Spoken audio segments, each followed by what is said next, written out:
Come, come on, Rick. Come on, Ray Woodbush. Come back in. Come back in. I'm waiting for him to come in. I forgot.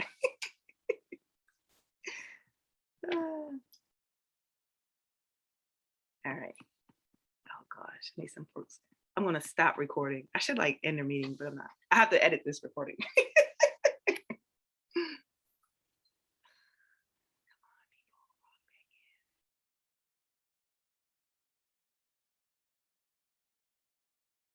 Okay, I'll just bring people in.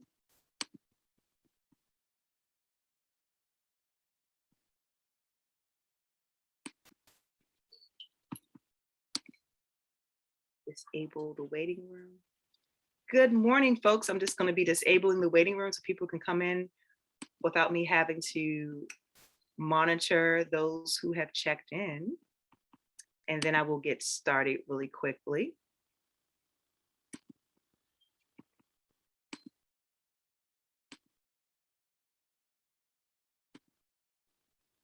All right. Okay, so good morning. Just had a great conversation with the Morgan State University research team for the Community's Experiences and Perceptions of the Baltimore City Police Department survey. This included our graduate research assistant who's at Morgan State University, Tanea White. We have 2 undergraduate research assistants, Sydney and Domingo, Sydney Whittington and Domingo Delgado. And we also have Aaliyah Moore, who is a coordinator for this Time 2 community survey, who was also a community interviewer and a coordinator who helped with training for Time 1, the community survey. So we had a great meeting with them. We also had a conversation with our community interviewers. We have some folks on the call now who are well connected to this process, including a member, at least one, of the Baltimore City Police Department monitoring team. We have our editor for the Time 2 survey, who was also a community interviewer at Time 1. We have some folks represented from community. We also have some community interviewers who are on this call. And I'm getting started right away just to kind of introduce who's here and then acknowledging that some folks will be joining us.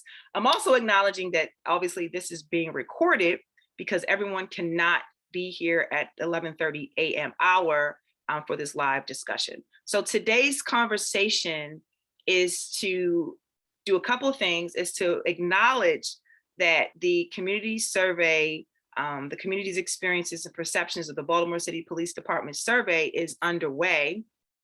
In May of 2021, the Morgan State University Institutional Review Board approved the Time 2 community survey protocol, which included what we shared with the consent decree monitoring team, which was a proposal to collect surveys from members of the community. What we acknowledged when we began this process in March of 2020 is that we are all living through a global pandemic. That survey protocol incorporates COVID-19 best practices. So unlike Time 1, when we collected data from September of 2018 to June of 2019, we are not doing face-to-face interviews with members of the community. We are, however, conducting interviews. Those interviews will be situated similar to what we see now, where we may be on a Zoom call with members of community. We may be on WhatsApp with members of community, if you are familiar with that app, and or we may be using FaceTime to communicate with members of the community who are eligible to participate in the community survey. If you don't know already, I'm Dr. Natasha Pratt-Harris, an associate professor at Morgan State University, and I am the principal investigator. And it is important that we share the message about this community survey for all those who have interest in how this thing is going down, okay? On September 9th, after the May 2021 approval by the Morgan State University Institutional Review Board, on September 9th, we had a training where we have community interviewers who had to be CITI certified. That means that they took a course, they earned a certificate that acknowledges that they are well-versed in understanding the parameters behind conducting human subject research. As an instructor of research methodology, as a statistician myself, a methodologist myself, students are taught to follow protocols that speak to maintaining the confidence and anonymity of participants. And we take that very seriously. I want to acknowledge that during time one of the community survey, when we approached members of the community based upon our methodology to identify participants, we often got pushback from community regarding who we were. Some of the folks thought that we were persons who were working for the Baltimore City Police Department. Some of the folks called us the police. We had to acknowledge that we were actually researchers collecting community data, and we were not representatives of the Baltimore City Police Department. That was a very important part of our knowledge base, to acknowledge that people in community had some concerns about who we were. We are Morgan folks, Morgan State University folks. We were also community members who took the time to act the part as community researchers or community interviewers. Our research team included a host of folks, including Morgan State University students who were trained. So we want to make that clear. What I'm about to do at the moment is share my screen, and I'm going to share with you what our community interviewers are aware of, what folks who conduct human subject research should be aware of, those who actually sat in a class, for example, to learn how to do research, what they learn about doing human subject research. There are steps in the research process.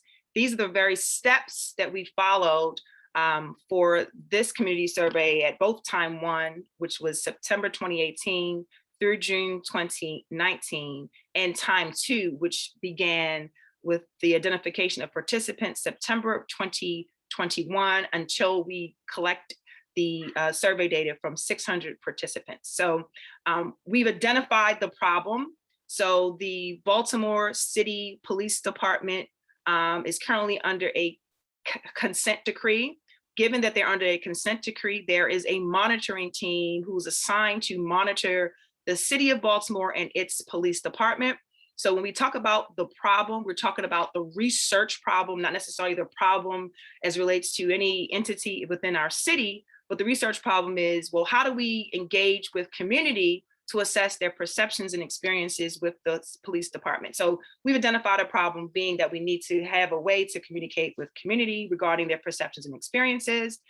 Given this, and again, Morgan State University's Institute for Urban Research being selected to partake, and Dr. Pratt Harris, myself, being selected as the principal investigator. Given this, we went through an entire process ourselves where we reviewed literature to acknowledge the best steps, best practices in doing human subject research, acknowledging what the literature says about how this works, acknowledging what the literature says in terms of the kinds of questions that we ask. We were able to look at the community surveys at several cities throughout the country, including New Orleans, Cleveland, Seattle, New Jersey, Newark in particular. And we actually created a survey, again, where we interview persons to participate. We did not have to formulate a hypothesis.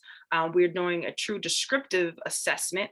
We are not hypothesizing anything. We actually are acknowledging at this stage in the process, we are incorporating the voices of the people so they can tell us what their experiences and perceptions are of their police department in the city of Baltimore.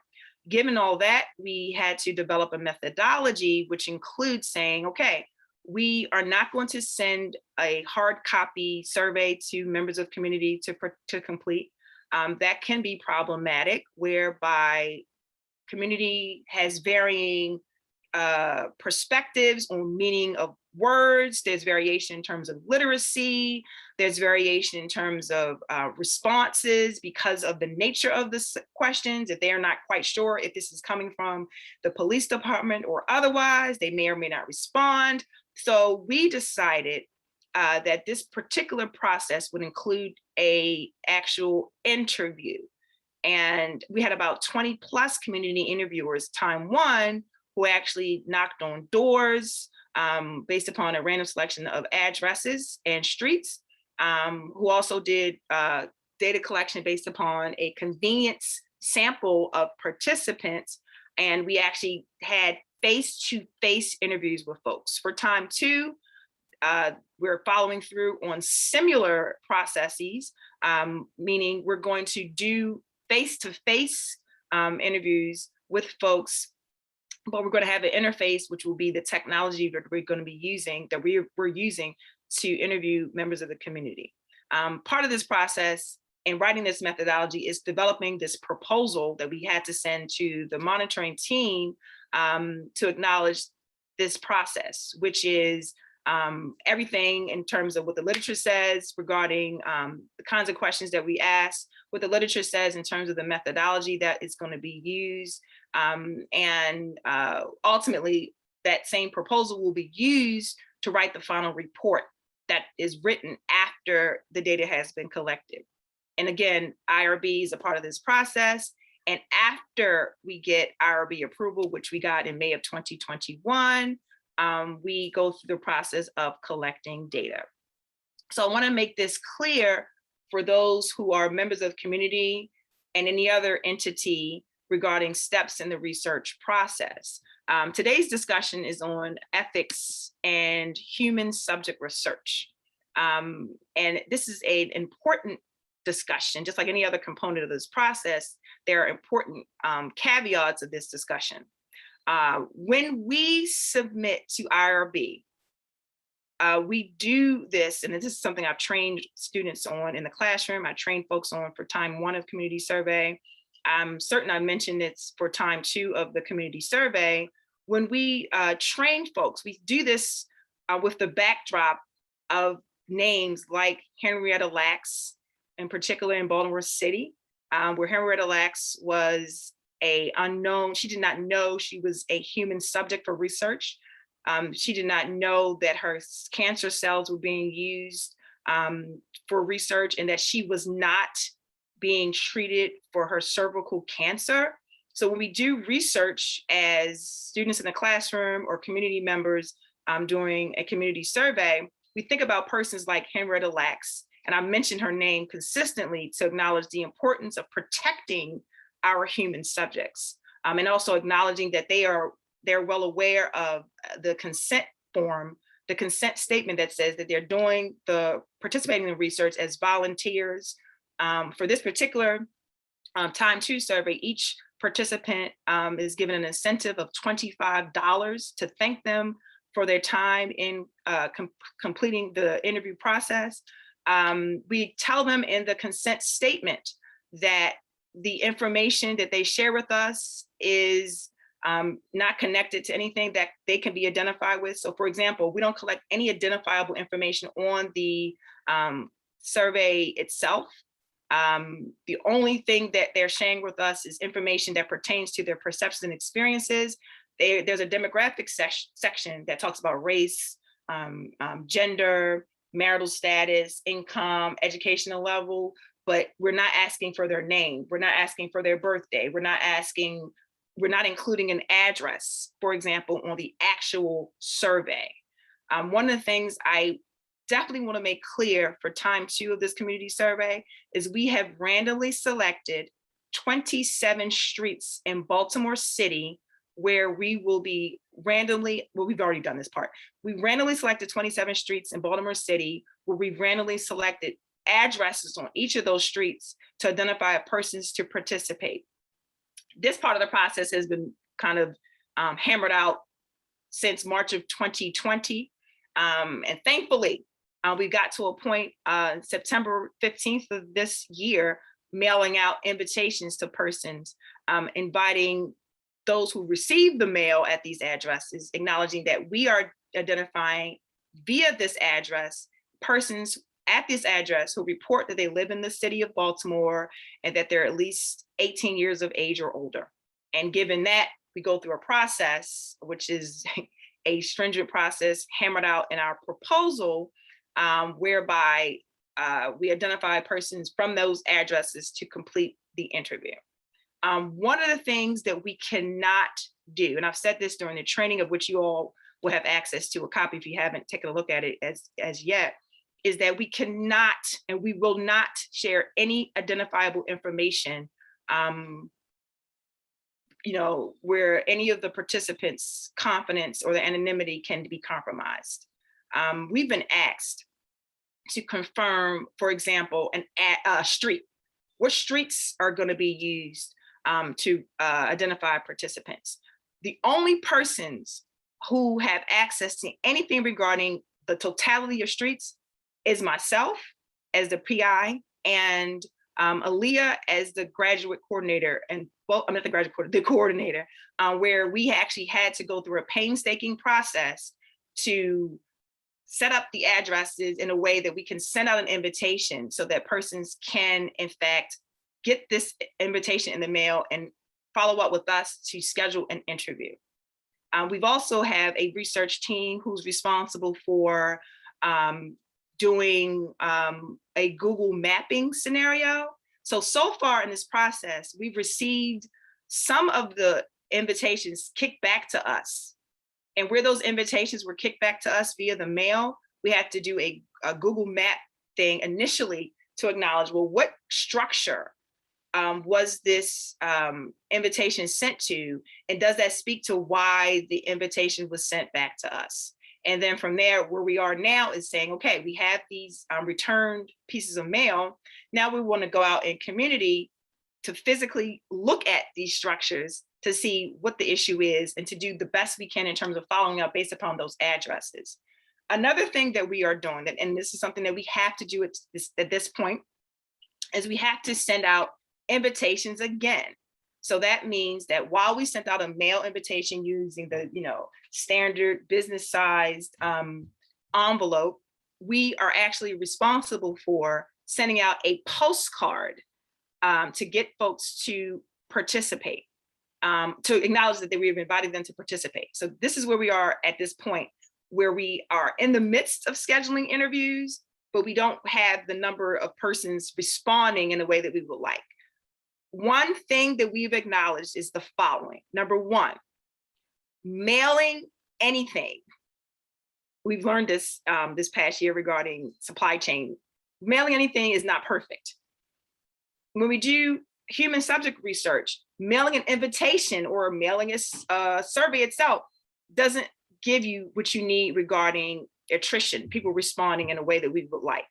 So we know mailing is not always the best, but given that we're surviving the COVID-19 pandemic, log in right now. Given that we are surviving the COVID-19 pandemic, we are following this particular protocol to protect the research team and to protect members of the community. So we have to do what we can to acknowledge the persons who were, the addresses that were eligible to be included for participation.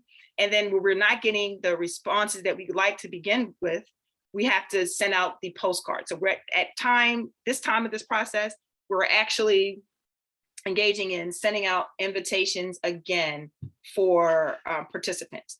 What we cannot do, we cannot report out and say, okay, during the week of September the 26th, we're going to complete 10 interviews. We can't know that because we're dealing with human subjects and we have to schedule persons based upon their availability and availability of our research team. We can't know how many folks will respond to the mail-in invitations or the mailed invitations, or how many folks will respond to the postcards that'll be sent out. We'll know that once we go through this process of identifying participants. So I just want to give you some heads up for those of us who joined the call regarding who we are in terms of being community researchers and where we are regarding data collection. For each of you, you've gotten an item in the mail, in your email, which is a link that you can use if you have questions about what I've shared today. If you have general questions or comments or suggestions regarding what I've shared today, we are asking for community feedback, commentary, suggestions, and just general comments, because one of the things that we're acknowledging in this process is that we're acknowledging community in this process. So community is important in this particular process. So in your email, you'll see that link. I'm also posting this link into the chat. If you have a question or comment that you'd like someone to respond to or consider, please use that link in the chat to ask that question. And now that we have 10 good minutes, I'm asking each of you, if you have a question that you'd like to unmute yourself, you have 10 to 20 seconds to ask your questions, and I have 10 to 20 seconds to respond, because we do have some folks who may have a question. I want to make sure I get to all of you guys. So thank you for your time, and please ask your questions or share your feedback or suggestions. Thank you.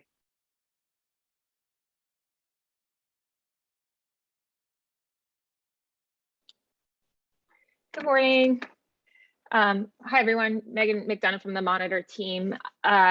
Thanks so much for your additional information, Dr. Pratt Harris, and it's really great to hear about the progress that's being made with the community survey.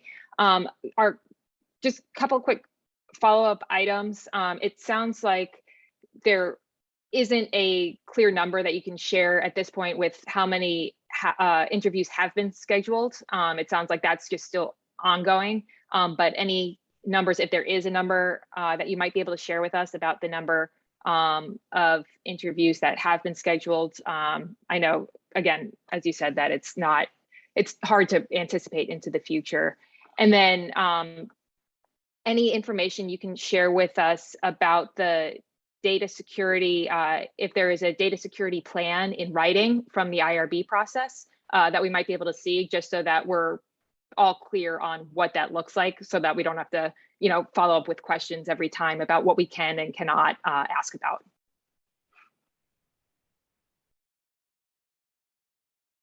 Thank you so much. And as it relates to IRB, I actually want to answer the first question. The first question is, how many interviews have we scheduled? It is ongoing, and so we will confirm numbers as we get to a number of completed interviews. We haven't gotten to a point of completed interviews. We are at this point scheduling interviews as they come in. One of the things, interviews as persons come in acknowledging that they are eligible, or someone at the address is eligible.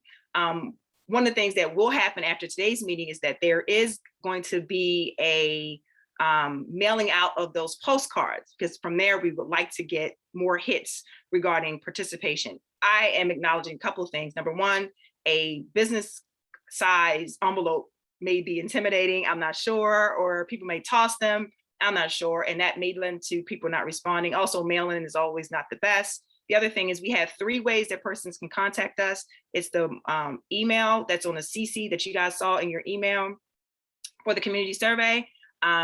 We double checked and checked to see if that was an issue with them responding. We didn't see an issue with that. We're acknowledging that persons could call Morgan State University, my office number, to schedule an interview. That hasn't happened on a consistent basis. We haven't seen those numbers come up at all. We also acknowledge that there is a Google form. There was a glitch on that Google form, which is a link that was on the invitation, where it was like a glitch where everyone couldn't respond, acknowledging their eligibility. So we fixed that glitch. That was like 2.5 weeks ago. So we're at this point acknowledging, hey, we need to send out another batch of invitations using a postcard style, which is a little less intimidating, maybe more friendly, and they don't have to open an envelope to read this invitation that's on that invitation, on that letter. The other piece is that with IRB, the protocols are the standard that are set for the most part based upon how we do human subject research, what we say or that we learn from CITI certification, what we teach in the classroom. So in terms of what we ask for, the only ask that can be answered or shared with community beyond the research team is what we find out in terms of data collection.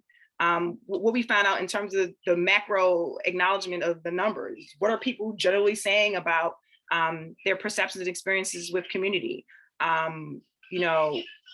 Is there a particular community or neighborhood that they're having a particular experience in, based upon, again, what they're saying, whatever obviously what was available during time one to the public is what can be available at time two for the public.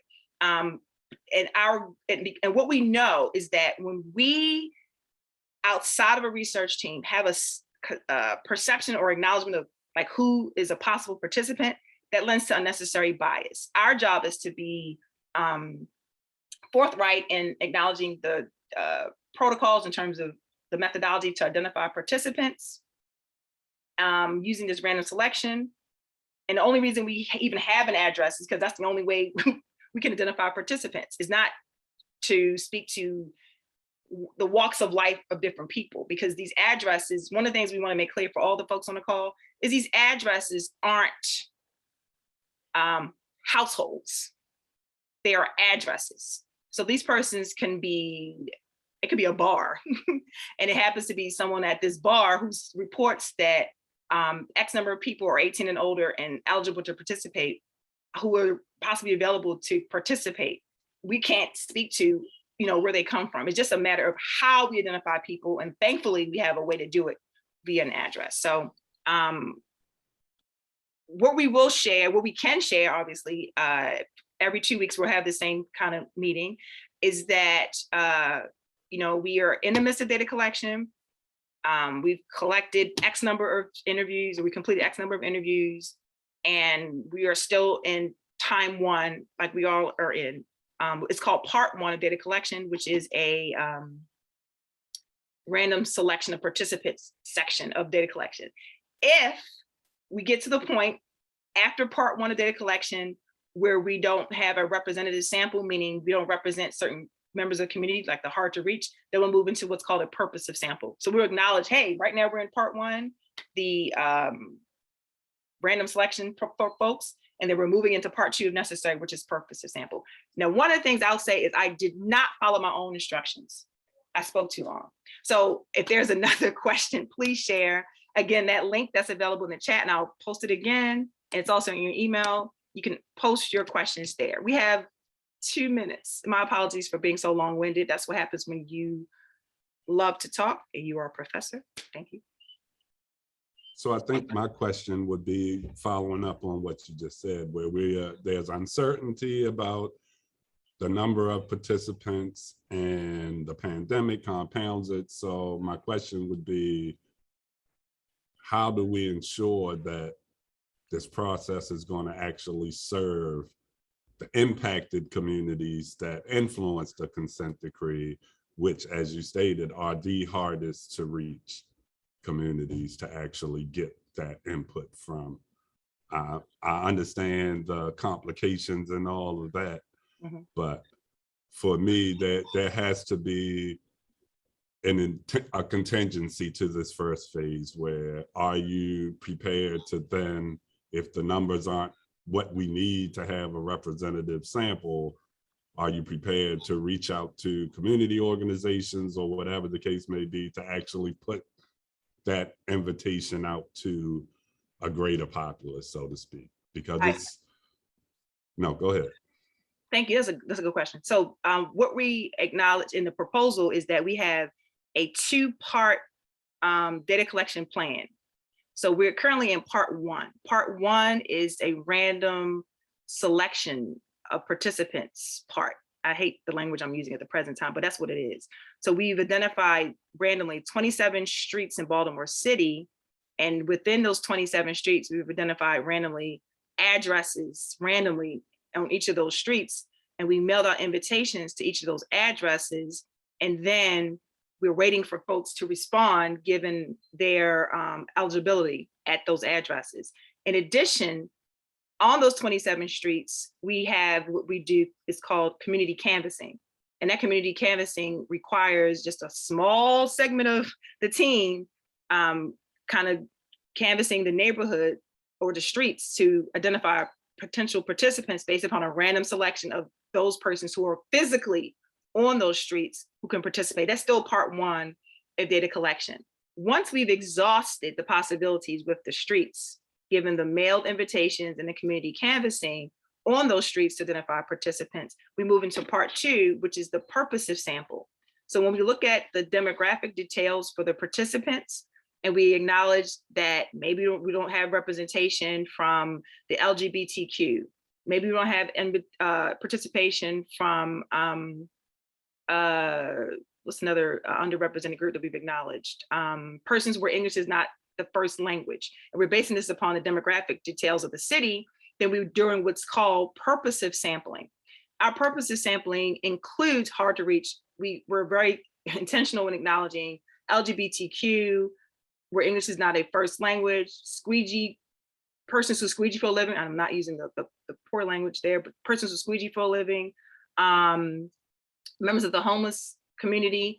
If those persons are represented at time part 1 of data collection based upon our demographic assessment, then we'll move into purposive for part 2 to be intentional in identifying those folks. That includes engaging in this kind of format with community organizations to acknowledge that we are conducting this survey and we are reaching out to those folks to help to identify participants who speak, who kind of speak to the better representation. So it's not limited to the part 1 data collection protocol. We have to move into part 2 when we see it's necessary. I hope that answers your question and that satisfies part of that concern, but we are open to suggestions, especially if we're not using something that you think may work.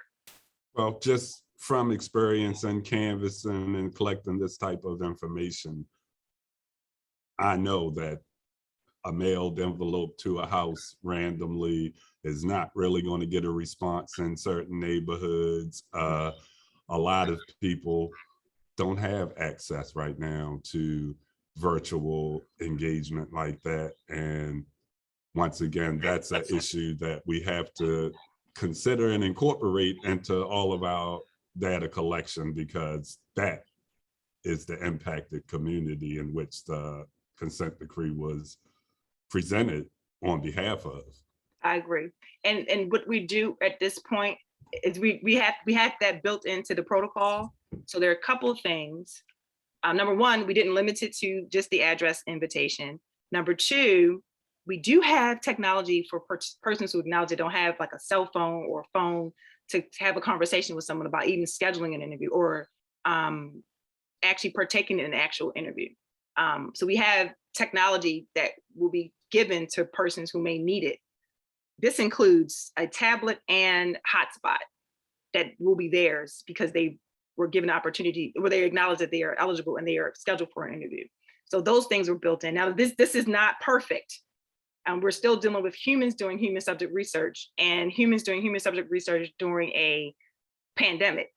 But that's what we built in. So beyond that, when we've exhausted all that and we don't have the representation, we have to move into the next phase of which we're prepared to do. We are prepared to do. But again, the number 1 concern is safety and health for the community and for the research team. Thank you for your question. If anyone else has additional questions, please use that link. It's also sent to you, as I said before, in your email. Also, if you have folks outside of this call who you think would benefit from knowing more about the community survey, please share the link that I'll email you as well. That speaks to obviously this particular conversation. And also mark your calendar for our next conversation, which may be a different theme. It should include an update on as it relates to the numbers of folks who completed a survey interview. Invite them to this conversation because we consistently ask for and need community feedback because this is a community survey. We wish you all the best and have a great rest of the week. Take care, everybody.